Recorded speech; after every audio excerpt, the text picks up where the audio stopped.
স্বাগত সবাইকে স্টার নিউজের বিশেষ এই সাক্ষাৎকার আয়োজনে আপনাদের সাথে আছি আমি হাসানুল শাওন। দর্শক, দেশে এই মুহূর্তে বিনিয়োগে এক ধরনের স্থবিরতা চলছে।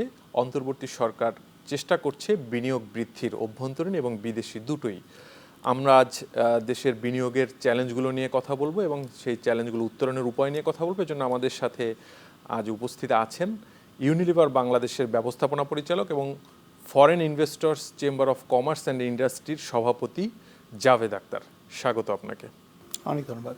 শুরুতেই জানতে চাচ্ছি, আসলে বিনিয়োগ যেহেতু আমরা আকর্ষণ করতে পারছি না বা এক ধরনের স্থবিরতা চলছে, বিনিয়োগ বান্ধব পরিবেশ কি আমরা নিশ্চিত করতে পারছি না, বা আসলে সমস্যাটা কোথায় হচ্ছে? আসলে ব্যাপারটা দুভাবে দেখতে হবে। একটা ভাবে হচ্ছে যে আমরা যদি আমাদের দেশের বিনিয়োগের ইতিহাস দেখি এবং সেটা যদি অন্যান্য দেশের সাথে তুলনা করি, আমাদের কিন্তু সবসময় বিনিয়োগের অ্যামাউন্টটা কম ছিল রিলেটিভলি। জিডিপি রেশিও হিসেবে যদি দেখি, অ্যাবসলিউট বিনিয়োগও যদি দেখি, সেই ক্ষেত্রে কম ছিল। এর মধ্যে রিসেন্টলি যেটা হয়েছে যে সেটা আরও ক্রমাগত কমে আসছে। সো দুটো জিনিস আছে। তো একটা জিনিস সেটা হচ্ছে যে কিছু দীর্ঘমেয়াদী পরিকল্পনা দরকার, যে কী কারণে আমাদের এত কম বিনিয়োগ আসে। একটা ইকোনমি যেটা প্রায় $500 ট্রিলিয়ন, প্রায় 18 কোটি লোক, $500 ট্রিলিয়ন ইকোনমিতে বিনিয়োগ কিন্তু সব সময় কম ছিল। সেটা স্বাধীনতার পর থেকে এমন হুলস্থুল কোনো বিনিয়োগ আসেনি বলতে পারি। এবং সেকেন্ড জিনিসটা হচ্ছে যে রিসেন্টলি আমরা দেখছি কমে আসে এটার এখন আমি যদি দুটোকে কারণ দিই, প্রথম কারণ দীর্ঘমেয়াদী, সেটা হচ্ছে যে আমাদের ক্ষেত্রে একটা দেশ হিসেবে একটা দুর্নাম আছে বিশ্বাসযোগ্যতার ব্যাপারে। কারণ আমরা কথা দিয়ে কথা রাখি না। আপনি যদি দেখেন বিনিয়োগকারীদের আমরা নিয়ে আসার পর আমরা হয়তো কিছু একটা কন্ডিশনে নিয়ে এসেছি, যে আমরা এসে বলেছি যে ট্যাক্স রেট কমাও, কথার কথা আমি একটা দিলাম, কিন্তু আমরা দেখলাম সেটা বাড়িয়ে দিয়েছি। আমরা হয়তো বললাম যে আমরা একটা সার্টেন রেটে আমরা এনার্জি দিব, গ্যাস দিব, ওটা দিব, কিন্তু পরে যে কোনো কারণেই হোক সেটা আমরা কিন্তু এটা খেয়াল রাখতে হবে, এটা কিন্তু দেশের বিশ্বাসযোগ্যতার একটা ব্যাপার থাকে। আপনি যদি দেখেন অনেক ক্ষেত্রেই মতবিরোধ হতে পারে, এবং আমাদের আন্তর্জাতিক স্বীকৃত একটা জিনিস আছে এডিআর, অল্টারনেট ডিসপিউট রেজলিউশন, এবং অনেক ক্ষেত্রেই মতভেদ থাকলে সেখান থেকে যখন রুলিং নিয়ে আসে সেটাকে অনার করতে হয়, এবং রুলিং নিয়ে আসার পরও আমাদের দেশে আমরা সেগুলো অনার করিনি। সো আমরা যদি বাংলাদেশে এগুলো ক্ষেত্রে দেখি যে বিশ্বাসযোগ্যতা দেশের বিশ্বাসযোগ্যতা হচ্ছে ওরা ব্র্যান্ড নিয়ে আসে। বিনিয়োগকারী যখন আসে আপনাকে ব্র্যান্ড নিয়ে আসে, আপনাকে সেই ব্র্যান্ডটা প্রোটেক্ট করতে হবে। কারণ আমার ব্র্যান্ডটা যদি এখন আরেকজন তৈরি করতে থাকেন, তাহলে তো বিনিয়োগকারী চিন্তিত হবে। সো সেই একটা বড় একটা জিনিস আছে। সেকেন্ড জিনিস হচ্ছে নীতির স্থিতিশীলতা। কারণ আমাদের নীতি কিন্তু ক্রমাগত পরিবর্তন হয়, আজকে এটা কালকে ওটা। না, এই নীতির ধারাবাহিকতার কথা তো আসলে দীর্ঘদিন ধরেই বলা হচ্ছে যে আমরা এই পলিসিগুলো রাখতে পারছি না, কয়দিন পর পরই চেঞ্জ করে ফেলছি, যেই কারণে ইনভেস্টররা এক ধরনের দ্বিধাদ্বন্দ্বে ভোগেন।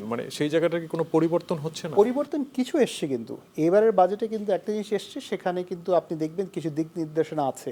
2 বছরের জন্য এটা বাড়ানো হয়েছে, এরপরে সো এই জিনিসগুলো ভালো জিনিস, এই জিনিসগুলো ভালো এসছে। সো নীতির কিছু পরিবর্তন কিন্তু এই বাজেটে এসছে, সেগুলোর সুফল পেতে আমাদের একটু সময় লাগবে, কিন্তু এটার তো সময় লাগবে।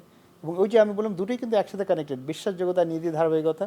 কারণ আমি এখন বললাম যে আমি এই পরিবর্তন করব না, কিন্তু এটা তো এখনও প্রমিস, আপনি আমাকে বলছেন, কিন্তু আমাদের ইতিহাস আছে যে আমরা বলার পর আমরা কথা রাখিনি।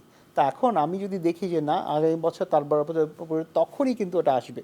কারণ আপনি চিন্তা করে দেখেন, আপনার একটা সুনাম তৈরি করতে অনেক বছর লাগে, সুনাম নষ্ট করতে কিন্তু বছর লাগে না। হ্যাঁ, তা আমাদেরও সুনাম করার জন্য কিন্তু অনেক কাজ করতে হবে। যে কারণে আমি আরেকটা জিনিস বলি, যে দেশের ব্র্যান্ডিংয়ের উপর একটু কাজ করতে হবে, যে আমাদের দেশে কেন বিনিয়োগ আসবে সেই ব্যাপারে অনেক কাজ করতে হবে, যাতে বিদেশি বিনিয়োগই হোক, ইভেন ডোমেস্টিক বিনিয়োগই হোক, লোকজনের সেই পরিমাণ কনফিডেন্স আসে।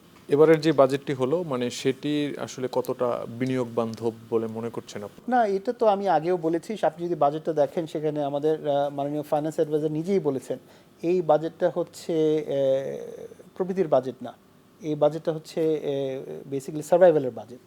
তো আপনি যদি এখন বলেন, একজন বিনিয়োগকারী বলেন যে আমি প্রবৃদ্ধির বাজেট না, আমার ইকোনমি এরকম অ্যাক্সেলারেট হবে না, তাহলে তো সেটা হবে না। প্রথমত ফিলসফি থেকে, বাজেটের ফিলসফি থেকে আসি। সেকেন্ড যে ফিলসফি থেকে আসি, সেটা হচ্ছে আপনাকে যদি দেখি যে ওখানে কিছু জিনিস কি করা হয়েছে যার মাধ্যমে আমরা বিনিয়োগ বান্ধব পরিবেশ তৈরি করব, ওরকম কিন্তু কিছু আসেনি। বরং আপনার কিছু কাউন্টার মেজার্স আছে, যেখানে আমরা জানি যে কর্পোরেট ট্যাক্স রেট বেড়েছে, এবং কর্পোরেট ট্যাক্স রেট আমরা কিন্তু অনেক 27%, 25%, ইভেন দ্য লোয়েস্ট 20%, আমাদের রিজনে 17%-এর মতো ট্যাক্সেশন লো ট্যাক্স আছে, এবং আমাদের ইফেক্টিভ ট্যাক্স রেট এটা বলা সত্ত্বেও বাই দ্য ওয়ে ইফেক্টিভ মানে হচ্ছে অ্যাকচুয়ালি আমি কী দিই, কারণ আমাদের অনেকগুলো ডিসঅ্যালাউন্স হয় যখন আমরা করে বলি এটা সম্ভব না। সো ইফেক্টিভলি 40 থেকে 45% আমরা কর্পোরেট ট্যাক্স দিই, আনবিলিভেবল। সো আমরা যদি দেখি এই সমস্ত জিনিস তো আমি কোনো পরিবর্তন দেখি নাই, যে এই যে বাজেটে যে সিগন্যাল আসবে সেটা দেখছি না আমি। বিনিয়োগ আকর্ষণের ক্ষেত্রে মানে রাজনৈতিক পরিবেশ বা বিনিয়োগ বান্ধব পরিবেশ, রাজনৈতিক স্থিতিশীলতার একটা ব্যাপার থাকে। এখন বাংলাদেশে একটি পরিবর্তিত রাজনৈতিক পরিস্থিতি বিরাজ করছে, মানে এই পরিস্থিতির কারণে আসলে বিনিয়োগকারীদের কোনো ধরনের আস্থাহীনতা বা সংকট তৈরি হচ্ছে কিনা সেই আস্থার এটা তো জায়গায়। সবসময় হবে। আপনি যদি দেখেন ব্যবসা কতগুলো স্থিতিশীলতা পছন্দ করে এবং সারপ্রাইজ পছন্দ করে না, কারণ আপনি চান না হঠাৎ অবাক হয়ে যেতে যে এই জিনিসটা চেঞ্জ হয়েছে। সো স্থিতিশীলতার এটাই খুবই খুবই জরুরি। এই মুহূর্তে আমরা যেখানে আছি, যে আগামী বছর একটা ইলেকশন হবে, তখন হয়তো একজন বিনিয়োগকারী চিন্তা করছেন আচ্ছা যে আসবেন ওই সরকার হয়তো একটা বিনিয়োগ নীতি নেবেন, ওনার ফিলসফি কী সেটার জন্য সেটার জন্য খুবই স্বাভাবিক লোকজন অপেক্ষা করবে। আমার মনে হয় না কোনো সরকার এসে বলবে যে বিনিয়োগ প্রয়োজন নাই এই দেশের, কারণ আমাদের এই দেশের জন্য বিনিয়োগ খুবই প্রয়োজন, সেটা ফরেনই হোক আর ডোমেস্টিক ইনভেস্টমেন্টই হোক, খুবই প্রয়োজন। কিন্তু বিনিয়োগকারীর ওই আস্থা আসতে হবে যাতে স্থিতিশীলতা থাকলে, কারণ ওরা যখন বিনিয়োগের জন্য টাকা করবে, আমি বলি সমস্ত বিনিয়োগ একদিনের রিটার্ন না, এটা কিন্তু হচ্ছে আপনার লং টার্ম রিটার্ন। কারণ ও একটা ফ্যাক্টরি করবে, একটা মেশিন নিয়ে আসবে, সেটার জন্য 4-5 বছরের রিটার্ন থাকে। সো সেটা নিঃসন্দেহে এটার একটা বড় একটা ফ্যাক্টর। বিনিয়োগ বৃদ্ধির ক্ষেত্রে যদি আমরা বলি, অভ্যন্তরীণ হোক বা বিদেশি বিনিয়োগ হোক, মানে এই মুহূর্তে মোটা দাগে যদি বলেন যে আমাদের প্রধান বাধাগুলো কি আসলে?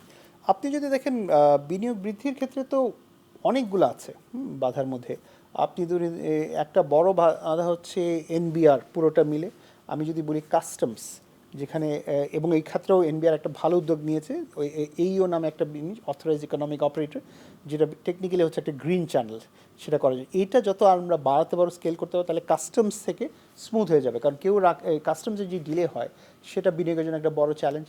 আমরা যদি ট্যাক্সেশন দেখি, আমাদের কিন্তু অনেক হাই ইনডিরেক্ট ট্যাক্স হয়। আপনি যদি দেখেন আমাদের ট্যাক্সের ইনডিরেক্ট ট্যাক্স মানে হচ্ছে সাপ্লিমেন্টারি ট্যাক্স, অন্যান্য ট্যাক্স এগুলো আসে, এগুলোকে আরও সিম্পলিফাই করতে, এগুলোকে আরও কম্পারেটিভ করতে হবে। এগুলো যদি আর তৃতীয় যে জিনিসটা, সেটা হচ্ছে বিনিয়োগ আসার পরে আমাদের যেই মানে ব্যুরোক্রেটিক যে ঝক্কি ঝামেলা পোহাইতে হয়, আপনি জমি কিনতে হলে যে জটিলতার মধ্যে যান, আপনি যদি গ্যাসের পারমিশন নিতে চান, ইলেকট্রিসিটির পারমিশন নিতে চান, এটার জন্য আবার বিডা একটা কিন্তু বিজনেস অলমোস্ট রিলেশনশিপ ম্যানেজার নামে কিছু রোল তৈরি করছে, যার মধ্যে বিনিয়োগকারী আসলে তাদেরকে যাতে তারা সাহায্য করতে পারে সেই কাজগুলো করছে।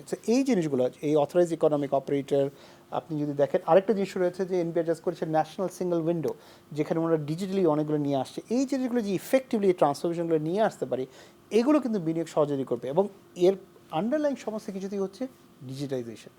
কারণ আমাকে কেন লোকের কাছে যেতে হবে পারমিশনের জন্য? আমি এসে বলবো আমি এত টাকা দেবো, আপনার চেক করতে আমি নিয়ে আসছি কিনা, তারপরে আপনার এই পারমিশনগুলো দিতে হবে, আমি ওটার জন্য ফিস দেবো, আপনি আমাকে দিয়ে দিবেন। যে কারণে আমি বলি যে আপনি নিজে দেখেন, আপনি 15 মিনিট 20 মিনিটে দুবাইতে কোম্পানি খুলে ফেলতে পারবেন, আপনি এখানে 15 মাসেও কোম্পানি খুলতে পারবেন না, এমনও চ্যালেঞ্জ হয়েছে। শেষ একটা জিনিস জানতে চাই যে অন্তর্বর্তী সরকারের প্রতি মানে এই বিনিয়োগ বাড়ানোর ক্ষেত্রে মানে আপনার কোনো পরামর্শ আছে কিনা? নো, আসলে ওনারা তো খুব একটা জটিল একটা পরিস্থিতিতে এই দায়িত্বটা নিলেন, যেখানে অর্থনীতির একটা খুব জটিল একটা পরিস্থিতি ছিল। আপনি যদি দেখেন ওভারঅল অ্যাডমিনিস্ট্রেশন চালানো একটা ছিল, তো ওনাদের জন্য কিন্তু খুব ডিফিকাল্ট একটা এনভায়রনমেন্টে এই কাজটা নেওয়া। আমার যেটা থাকবে সেটা হচ্ছে যে স্ট্রাকচারাল কিছু চেঞ্জ যদি ওরা নিয়ে আসতে পারেন, এবং সবচেয়ে বড় যে চেঞ্জ হচ্ছে যত বেশি ডিজিটাল ইনফ্রাস্ট্রাকচার তৈরি করতে পারেন, যত অনলাইনে জিনিসপত্র নিয়ে যেতে পারেন, যত হিউম্যান ইন্টারফেস কমাতে পারেন, এইটাই কিন্তু লং লাস্টিং থাকবে। কারণ এগুলো কিন্তু সবাই চায় যে যতই ডিজিটাইজেশন করা যায় এবং ডিজিটাল ইকোসিস্টেম তৈরি করা যায়, তার মাধ্যমে কিন্তু এই যে ফ্রিকশনগুলো হয়, যেগুলো আমি বললাম আপনার, এইগুলো যাতে কমপ্লিটলি এলিমিনেট করা যায়, এবং সেই কাজগুলোই কিন্তু অনেকগুলো ওনারা করছে। আমি আশা করছি যে ওনারা, কারণ ওনারা হয়তো আরও 6-7 মাস থাকবেন, ওর মাঝখানে এটাকে আরও দ্রুততর কীভাবে করা যায়, যাতে পরবর্তী সরকার সেটাকে আরও বড় স্কেলে নিয়ে আসতে পারে। আপনাকে অনেক ধন্যবাদ স্টার নিউজে গুরুত্বপূর্ণ মতামত জানানোর জন্য। দর্শক, আজ এখানেই শেষ করছি। সবাই ভালো থাকবেন, সুস্থ থাকবেন। ধন্যবাদ সবাইকে।